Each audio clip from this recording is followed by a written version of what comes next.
τα νιάτα της Ελλάδας. Είμαστε όλοι Έλληνες που αγωνιζόμαστε ενάντια στη Χούντα.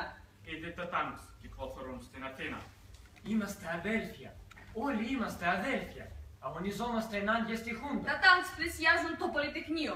Αυτή τη στιγμή πιστεύουμε πως κάθε στρατιώτης, κάθε αξιωματικός του στρατού που αγαπάει την Ελλάδα, δεν θα σηκώσει το χέρι του, δεν θα χύσει το αίμα πατριωτικό, αίμα αδελφικό. Οι αστυνομικοί έχουν μπει στο χώρο του Πολυτεχνείου. Φοιτητές φωνάζουν μπροστά στα τάγκς, καλούν τα αδέλφια τους να αγγελιστούν μαζί τους, πως πιστεύουν πως δεν θα χύθει αίμα αδελφικό. Όλοι είμαστε αδέλφια, φαντάριοι, είμαστε άοπλοι, μη μας χτυπήσετε.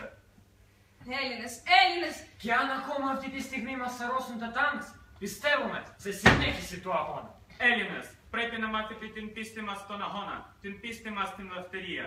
Οι φοιτητές έχουν ξεκουμπώσει τα πουκάμισα τους και δείχνουν τα στήθια τους στα τάγκς. Ακούω τις ιαχές των συναδέλφων μου που αγωνίζονται για την Ελλάδα. Την Ελλάδα που έχει διδάξει όλους τους λαούς, που έχει δώσει φώτα σε όλους. Και αυτή τη στιγμή έχει μείνει χωρίς φώτα, χωρίς τα φώτα της αλήθειας. Έλληνες, ακόμα το Πολυτεχνείο είναι ελεύθερο. Δεν ξέρουμε μέχρι ποια στιγμή θα είναι ελεύθερο. Όμως εμείς αγωνιζόμαστε. Έλληνες, εάν δεν συμμεριστείτε τον πίστη μας στον αγώνα και πίστη μας στην ελευθερία, η Ελλάδα θα σβήσει. Αυτή η όμορφη και τρισέντοξη χώρα που αγαπάμε, που θέλουμε την προκοπή της, που θέλουμε ο λαός της να ορίζει την τύχη του.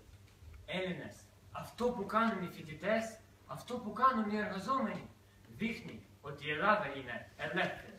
Λαέ, μας σκοτώνουν. Τώρα τούτε πεθαίνουμε για την ελευθεριά σου. Μας σκοτώνουν. Θα νικήσουμε. Φασισμός δεν θα περάσει. Και τώρα ο εθνικός μας ύμνος. Σε γνωρίζω από την